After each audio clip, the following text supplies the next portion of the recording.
robots will replace humans. And AI has learned how to lie and will enslave all of humanity. People will no longer need to spend time on advertising. There are two lies and one truth here. What do you think is which? My name is Vlad. I've been doing digital marketing for more than 5 years, and let's uncover what awaits us in coming 2025. And obviously, as a first topic here, I would like to discuss the rise of AI-powered personalization. So, speaking of the how AI will change our approach to audience targeting, I would like to mention that, and this is a very personal story, when I started my career, I started as a programmatic trader, and back in 2018, everybody in programmatic space was speaking about rise of AI, about cool custom algorithms that help you to drive higher ROAS, drive more engaged audience, etc., etc. So it was really cool. And now it's just reality of digital marketing. And I'm just feeling that I was kind of pioneer of this rise of AI. So that's very interesting. And the whole point why I'm saying all of this is not a new thing. It started probably 10 years ago when all of the DSPs like DV360, Trade Desk, etc., started their journey. And one of their main feature was cool custom algorithm that helps you drive more engaged customers, increase ROI, yada yada. So ultimately increasing return on ad spend.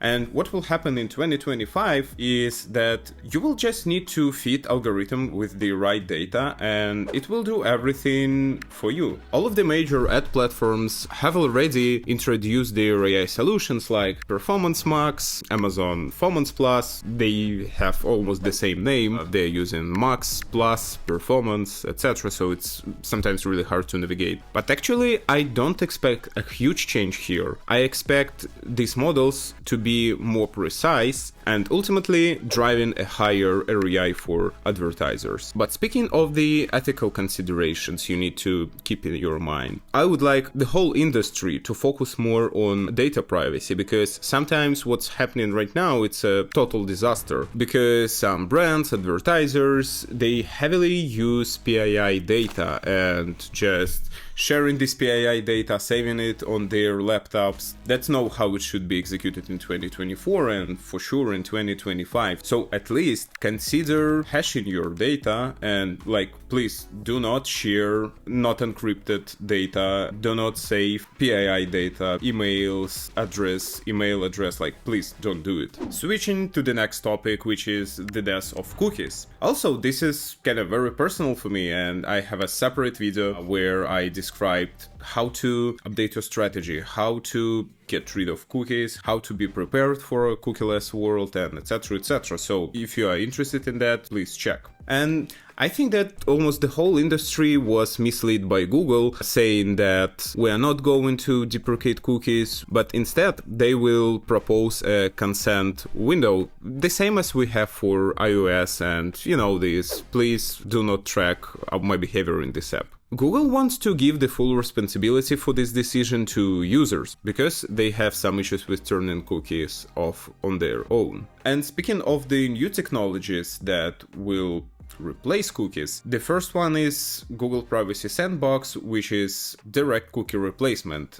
proposed by Google. Google Privacy Sandbox has 5 different tools that will be used for cookie replacement. For example, they have Topics API that is going to replace in market and affinity segments. They have Puppy, that sounds very funny, but it is going to replace retargeting capabilities. And speaking of the Google competitors and the Trade Desk, they have their own solution which called UID2, which is very well adopted in the ad tech. The most famous publishers have already adopted it, so you can access it by using the Trade Desk. What is more important, in the Trade Desk, you can measure Safari conversions from CTV, even from digital out-of-home ads. This alternative is very well adopted, already used by the largest advertisers, and I personally use it a lot, and it helped me for one of my clients to show revenue from connected TV campaigns, from Safari, ultimately showing that our programmatic efforts are driving more revenue that we're reporting using Campaign Manager. But how can business adapt to it? Still, we need to prepare for the world without cookies. because they will be deprecated, I don't know when, maybe in 2025, maybe somewhere in 2026. But still, we need to start about cookieless solutions. The first and probably the most important step here is to start collecting first-party data, because first-party data is a key here. You can start by collecting email address of website visitors, then upload into data clean room, and then upload into advertising platforms to create, for example, lookalike or feed AI-powered models. This approach will ensure that even without cookies, you will be able to know who your ideal customer is and you will be able to target them. I've shared more details in my video, but speaking of the other solutions that could be implemented, I want to mention contextual targeting. Contextual targeting is a key because it allows you to target users without any ID, which is cool. Private or direct deals with applying publishers. The next option and solution how to target users without cookies is to rely on publishers' data. So you can negotiate private or even direct deal with publisher and ask to apply their own first-party data to target customers that you need. Let's speak about the third trend, which is Metaverse. I'll be honest,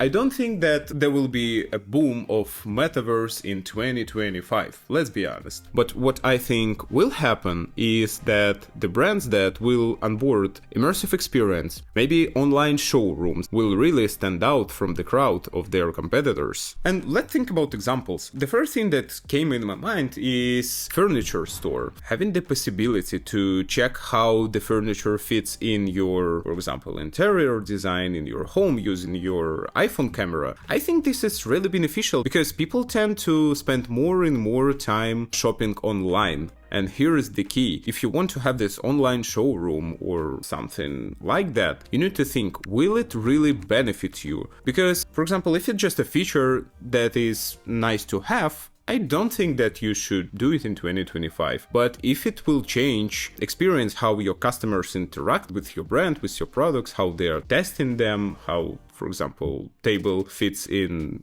kitchen, I don't know. It will be really beneficial because this potentially could allow you to decrease number of offline stores and showrooms, keeping a few of them, because yeah, there are a lot of people who still love to shopping offline, but the vast majority tend to spend more and more time online. And speaking of the how to prepare, how to onboard all of these technologies, I would definitely recommend you reach out to specialists because it's a really new thing. It requires some knowledge, it requires some technology, maybe some, I don't know, like gadgets, whatever, in order to create this immersive experience, probably AR or LiDAR cameras and headset, etc, etc. So first of all, you need to find a specialist who will be in charge of creating this. And as I already said, the first thing that you need to think of is whether it will change experience of your customers. Will it simplify it? Will it bring something new? Or is it just new cool feature that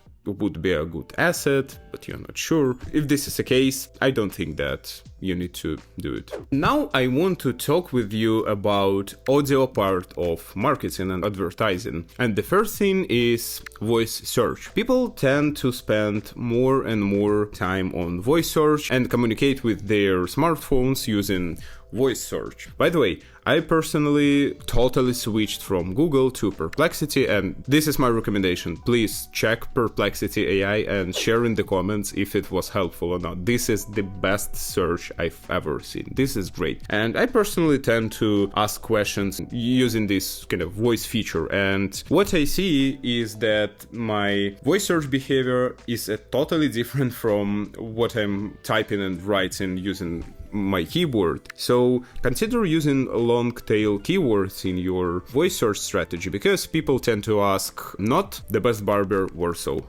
like in a standard search, but they tend to ask something like what is the best barber in Warsaw in this district, etc, etc. So it's like very long sentence, so you need to consider that.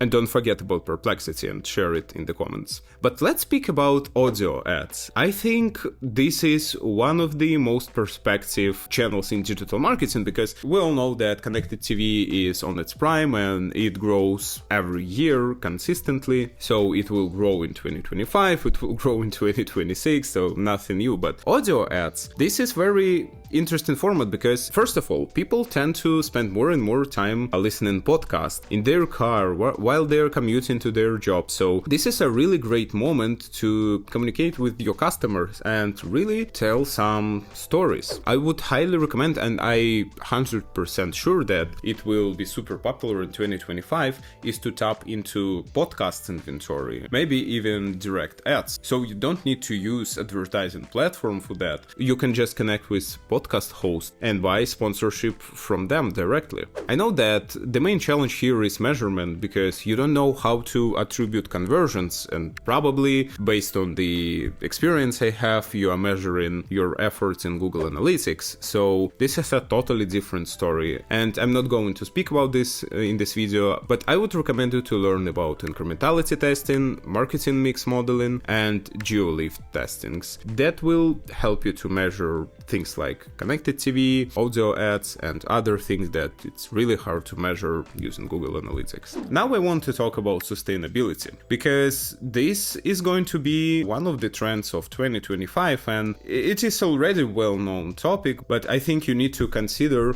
adapting your strategies for this. Now let's speak about how digital campaigns can become more environmentally friendly. And I have a separate video about that, it will appear somewhere here, about supply path optimization. Why is this important? It is important because there are hundreds, thousands of websites created solely to generate revenue. They don't have useful content, they don't have any other content. These are sites that created to get Google AdSense monetizations, and their creators use AI to generate articles for these sites. And the problem here is that buyers who target open web inventory, I mean all of the websites like CNN, Washington Post, etc., they are also buying tens and like hundreds, thousands of websites which are MFAs.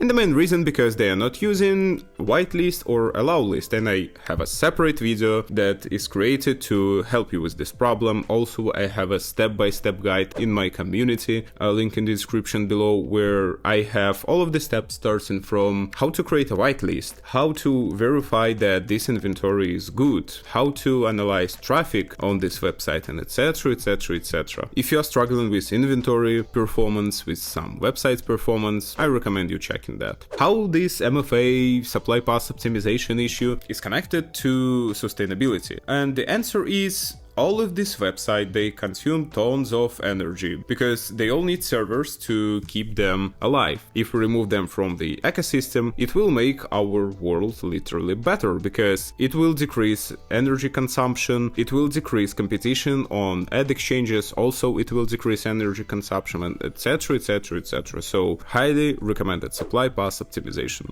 Speaking of the role of eco-conscious in your advertising campaign, I would say it should be reasonable. Because if you are going just to remove some features, as for example Apple did, this is very funny. They removed charger and they removed earpods from the iPhone box, and they told everybody that they want to decrease carbon emission. Am I only think that they are lying here because they keep the same price on the iPhone and they can put more boxes in containers that are transferring those iPhones overseas? Like, yeah, someone is lying here probably. But speaking of the messaging, it should be reasonable. You shouldn't greenwash your audience. So consider it in your branding strategies, because if it's reasonable, people will love it. Speaking of the other trends that will emerge in 2025, I want to mention micro moments. And first of all, we as marketers need to consider consumers' behavior and changing consumer behavior, because in 2025 people will use things like Perplexity or like AI chatbots or, for example, TikTok or Shorts or Instagram Reels, whatever, for their searches instead of Google. So we as marketers need to consider it and adapt our marketing strategies for that. First of all, you need to think about mobile first. Yeah, it's kind of trend of each year starting from 2015 probably. But by mobile first, I mean AI chatbots. By the way, you can run ads on Perplexity. Yes, CPM is incredibly high, something about $50, but I think with the further adoption it will decrease in 2025, so consider this option. But also under mobile first, I mean short form content and TikTok. And I was surprised this year that there are millions of people who use TikTok for their searches, and I personally use it for finding a new restaurant during my trip. Also, it could be good for DIY videos. And here, don't forget about voice search optimization, and we already covered this topic. Speaking of the technologies that will enable more precise delivery of these ads, this is real-time bidding. This is not a new technology, the same as AI bidding back in 2015. This is a very old technology that uses signals in real time and allow you to target the best customers, the best time, in the best place.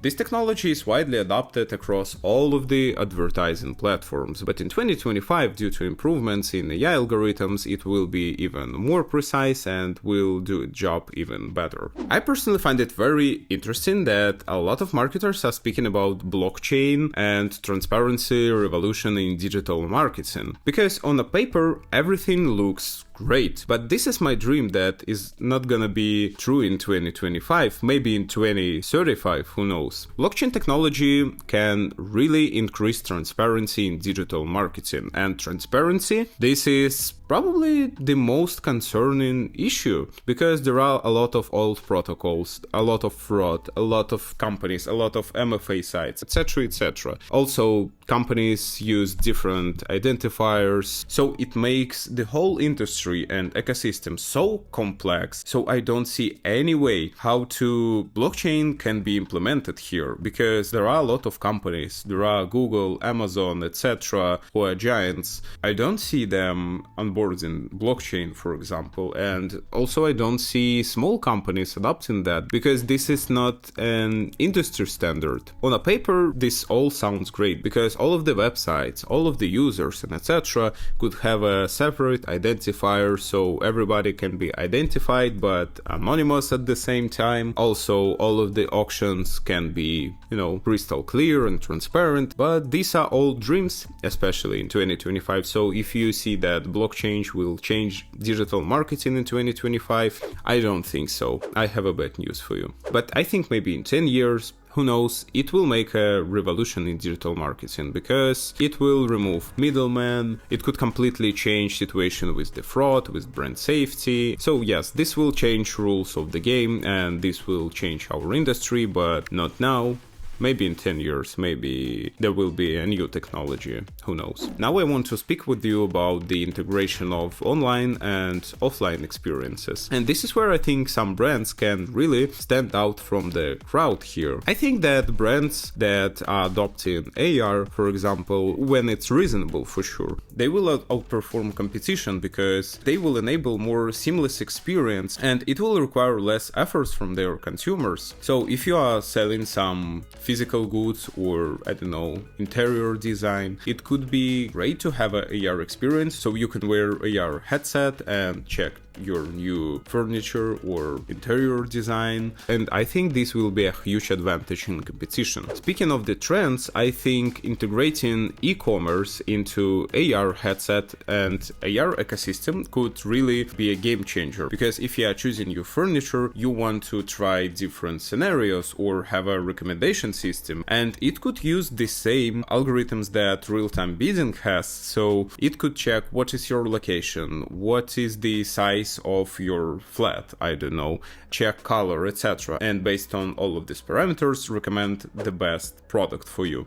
And speaking about other examples of connecting and integrating offline and online, I want to mention measuring offline visits of your store, for example, after being exposed to online ad. And this is not a new thing. When I started my career in programmatic, I had an experience with some of our clients and we were measuring foot traffic in their shops. And back in the days it was absolutely terrible, because it was so hard to get these results in Google Analytics 360. It was populating with some lag. It seems that the data was incorrect. But speaking of the 2025, there are a lot of vendors, there are a lot of ways to measure foot traffic properly, so I would definitely recommend you investigating this, and it will really help you understand what's the impact of your ads. And speaking of the last trend, which I think the most important here, this is education. I want to say that you are already doing a great job because you are watching this video, and there is a high chance that